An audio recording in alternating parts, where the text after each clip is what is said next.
Hey friends, so today I am going to be making up a salad, a salsa and some marinated tomatoes. So 3 sides regardless for our lunch, late lunch, early dinner kind of thing today. So Nick's gonna cook some roast pork over charcoal and I'm doing the sides, which is gonna be a mango salsa, a Mexican street corn salad and marinated tomatoes with mozzarella. So if you watched yesterday's video, you would have seen that I put my herbs in water in the fridge. And as you can see, the mint's dead. So it still smells good. I'm going to pick what I can to do with these salads because we want mint in 2 of our recipes today. And the coriander seems okay. It's a bit droopy, but I think that's fine. But yeah, the mint didn't really work with in the water, but that's alright. It still smells great. So we're going to use what we can with that. I think I got all of our ingredients. So it's all fresh produce, except we will have mayonnaise and feta cheese with the Mexican street corn salad and mozzarella with the marinated tomatoes. So it's just a thing of preparing each vegetable and putting it together with the right ratios and the right amount of salt or other seasonings. And then we got our 3 different salads. So we're gonna start with the Mexican sweet corn salad. I'm keep saying sweet corn, it's street corn salad because we want to grill the corn kernels. Ooh. A little bit of a bad spot there, but that's okay. So if you don't have a corn shucker, it's really easy to do just with a knife. I'll just cut this piece off. Oops. You damn fingers. And I want to cut this yucky spot off. So that can all get discarded. And you can see where the corn kernel ends, and your knife kind of guides you anyway, so. Do you want me to wear a paper towel? That's alright. And you just slice it off.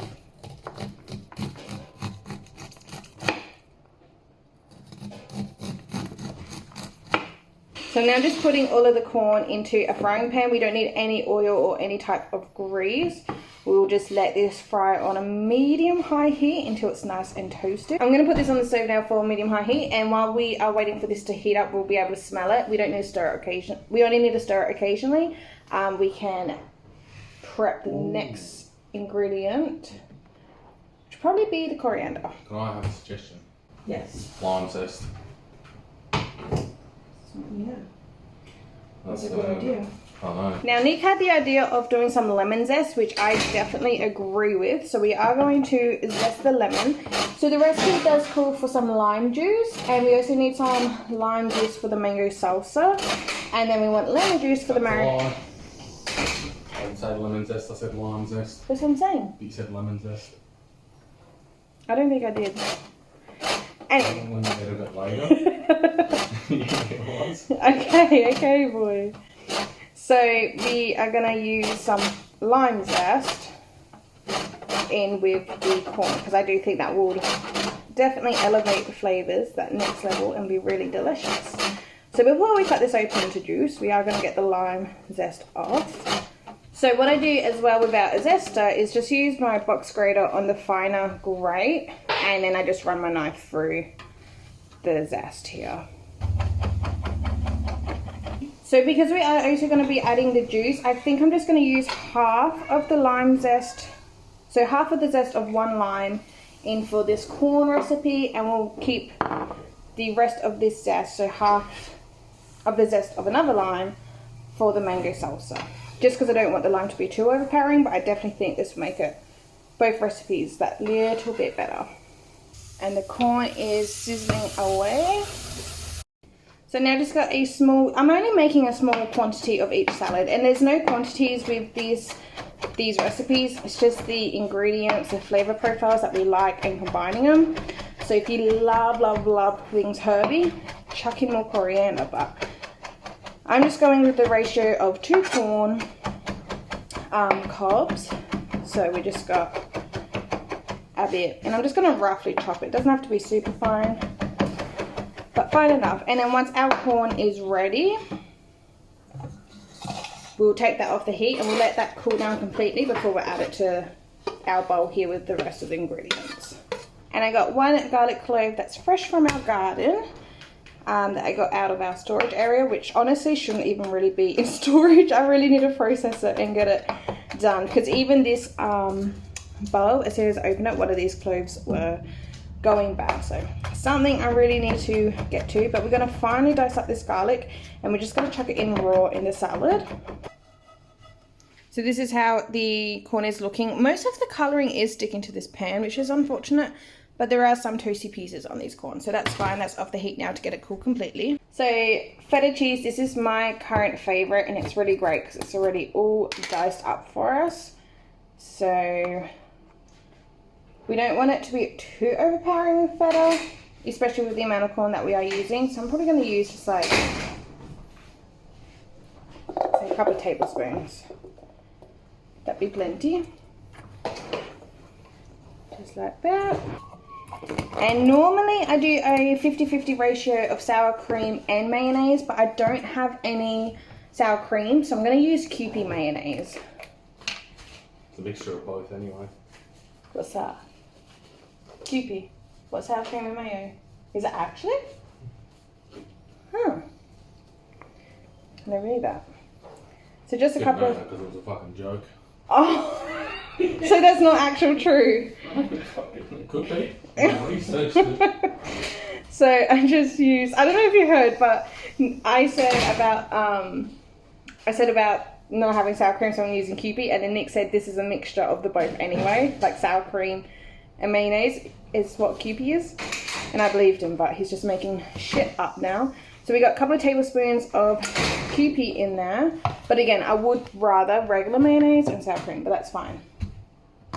Now we got lime juice, so we will get this juice rolled. I'm probably gonna, because it does have the zest, I might just do half the juice of one lime, and then if it feels like I need some more juice, then we can definitely add more. And then seasonings, all we want is some chili powder and some salt. So this is just the chili powder. We've had this for so long and we got the last little bit, but this one is definitely hot, so we don't want too much of this. And then the red wine real salt, as you guys know, I absolutely love this, and this is always linked in the description below. But because it does have the feta in there, we don't want to be too salty. That might have been a touch too much, but that's okay. And now we'll add in the corn, and I was going to ask Nick to turn off the camera while I mix, but he just got a phone call. So yes, we're just mixing this. If it needs some more mayonnaise, I think we'll be okay. If it needs more of anything, more greenery, we can add more herb, which is just coriander, but I think this looks really good. So this is our corn, Mexican street corn salad. Anything's probably a little bit too much mayonnaise, but that's okay. And then to serve and dish up, like to get it cool in the fridge and just to serve it in, I will use these Pyrex dishes. So these come with a lid, which is fantastic.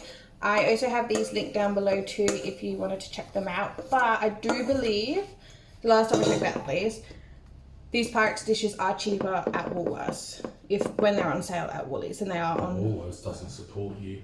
On Amazon. And lids, so every time Nick and I have leftover dinners, I always like to use this because then just put the lid on and chuck it in the fridge.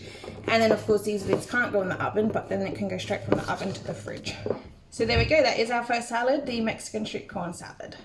So now I'm going to be moving on to the next salad, but I've just washed out this bowl and dried it. I'm going to use the one bowl just so I'm not left with a big amount of dishes.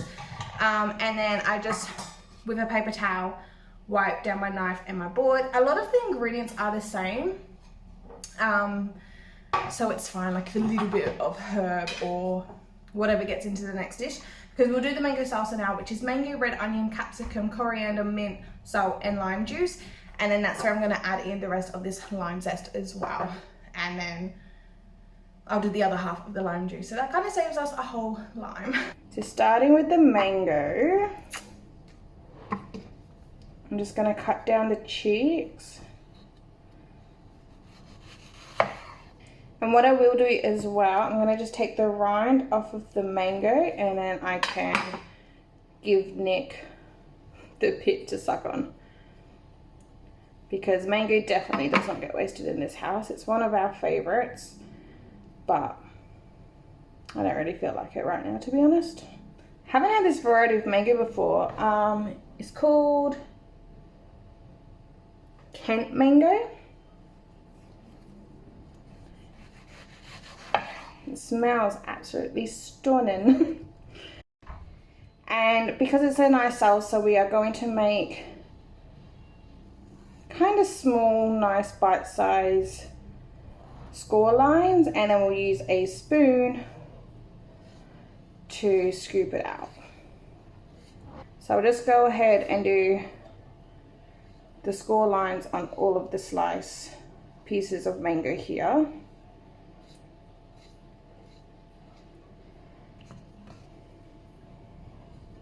And then with a tablespoon, hopefully, you can just scoop all the pieces in.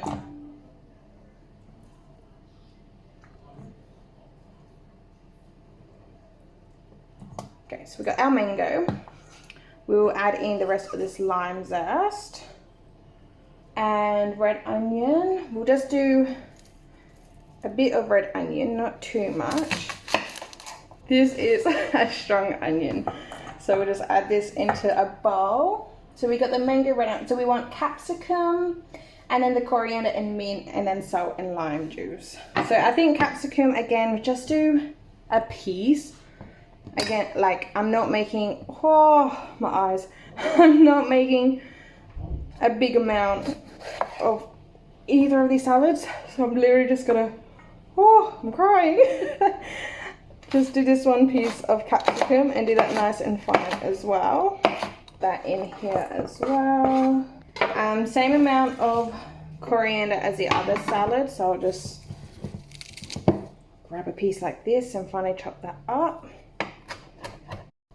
And again, like I said, my mint is not the nicest. Some of it's even gone crispy. Just really did not like how I had it placed in the fridge. But it's fine, we're not using it for presentation, we just really want the flavor, so it's okay. But after, I think today, we are gonna just check out the rest of this mint. But same amount of mint coriander, I think would be lovely. And then salt on everything in the bowl, and the juice of this lime. And again, if it needs more juice, we can always add more juice because I have more limes. I originally was going to do a whole lime juice for this and the Mexican corn salad. But yeah, we'll just do half first. It's a good mix. And this looks absolutely wonderful. It looks obviously messy in this bowl, but I'll tip it into that Pyrex dish as well. See, some pieces are a bit big still, but that's okay. The mango is nice and tender, so it separates. This looks and smells absolutely lovely.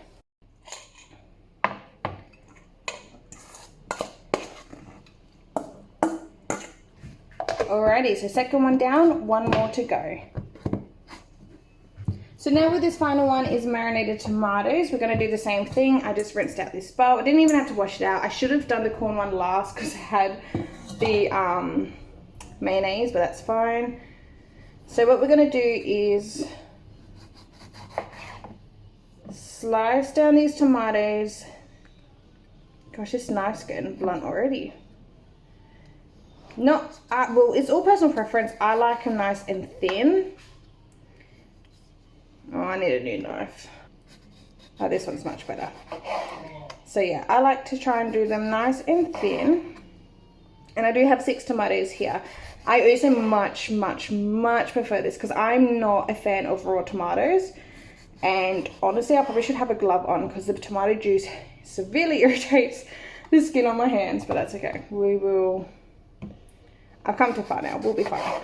But yeah, raw tomatoes not my favorite.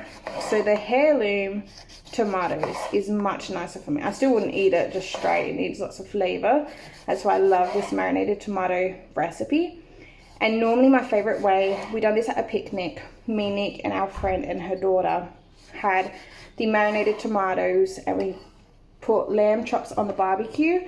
But with the tomatoes, we have the mozzarella cheese, as well as I had some bread. Can't remember what type of bread I used, But we sliced it and seasoned it with olive oil and salt and grilled that on the barbecue as well. It was absolutely delicious with the tomatoes and cheese. And I've also made this a few times just for Nick and myself here at home, and we'll have it again with bread or with crackers, or just as a side, like we grilled up some sausages, and then we just had the tomato and cheese as a side. So it's essentially what we're doing again today. Also, all of these scraps that I got today is going to go into the compost as soon as I finish. Anyway, we got our tomatoes sliced up in the bowl. Now, to make this recipe, we normally use olive oil, lemon juice, and red wine vinegar. I don't think I have red wine vinegar. Actually, I think I do. I have these oils that my parents gifted for Christmas. So we got, and they are absolutely beautiful olive oil. So we got this one. We got a smooth extra virgin. We have a lemon one. This is delicious. I actually use this the most out of all of them, and I thought I'd use that the least. And there's also a chili one, which I haven't even used yet. So I'm running low on my lemon juice in the freezer. Is this red wine vinegar? I know that's a balsamic glaze. I haven't used that one yet. Here we go, red wine vinegar. So yeah, we need this. I'm running out of lemon juice in my freezer. So I think I might, instead of using regular olive oil, I'm just going to use these two ingredients. Hopefully that'll be okay. I got myself a bit too carried away. We still had some more produce to chop up. So red onion, normally I finely dice it. I'm just kind of thinly sliced it instead. I don't know, something different. I feel like the salsa and the Mexican salad is all very fine and diced. So we'll do these ones more like a slice, except for the herbs. Now herbs is normally basil and or parsley. I think in the past I've only done basil, but I don't have that. I have coriander or dying mint. So I don't know, maybe a little bit of both. We'll just do a little bit of both. I think some kind of herb. Or should I just do dried? I got dried mixed herb. Actually, I got dried oregano, plain oregano. We'll do that, the oregano. So we got dried oregano, still absolutely delicious. I am trying to grow fresh oregano from seed, but it just doesn't germinate for me. But we'll give a good sprinkling of this on the tomatoes. And when it is dried herbs, I do like to crush it up between my fingers a little bit. What else do we need for this? So tomato, red onion, oil, red wine vinegar, lemon juice, but we're doing this oil instead. I did write down coriander and or mint, but we got the dried oregano. Salt and pepper. So salt, we do want quite a bit of salt to really get that moisture and all those juices out of the tomato. Some black pepper. And again, we're just gonna eyeball these ingredients. So I'm probably gonna do a good 3-4 tablespoons of the olive oil, and then we'll say 2 tablespoons of the red wine vinegar. If I had more tomatoes, bigger batch, I will be doing more of the liquid. Oh no. So like I said, just probably about 2 tablespoons of that one. And that is all. I am going to glove up to mix it. It's definitely best to kind of massage the tomatoes. So we're just gonna give this a nice mix. I got lucky, my last clean available Pyrex, so I didn't even plan that. That just worked out. So the tomatoes and all that juice. And then with this, the mozzarella in the bag, because this is in its way still. Absolutely delicious. So just drain the cheese. And again, in the past, all I've done is I've had this fresh ball of cheese. Like, look at that. I really, really, really want to make my own mozzarella. Maybe next time. But normally I just pop it in the side. But I might cube it up this time. So that's what our marinated tomatoes look like, and you can probably tell there's lots of juice, and this juice is just going to get more and more. So that's obviously the oil, the red wine vinegar, and just the natural juice from the tomatoes too. And I believe I do have a video already on this. somewhere. I don't know. I'll try and find it, and if I can find it, I will leave it down in the description too if you want to see when I made this with the, I'm pretty sure I used basil. I surely would have used basil. But 3 out of 3 salads done. This is now going to go into the fridge. And yeah, so that is all of our salads done. So just like that, very similar ingredients, very nice, fresh, summery type produce, especially with the herbs and the citrus notes in all of the dishes. Although citrus is obviously a winter, but I feel like citrus pairs so much better with the summer vegetables like tomatoes and the corn and the mango, so that is fine. We got the pork cooking. I'll do a little overlay when it comes to serving, but otherwise, so stay tuned for that. But otherwise, this is the end of the video, almost the end of the video. Thank you so much for watching. I hope you enjoyed, and hopefully one of these salads you would like yourself. Actually, think about it now, I do have a very nice proper full Mexican street corn salad video recipe. I'll leave down below as well if you want to see that. But yeah, thank you so much for watching. Please give this video a thumbs up and subscribe if you haven't. It'll really help me out a lot. And I'll see you guys in my next video. Bye!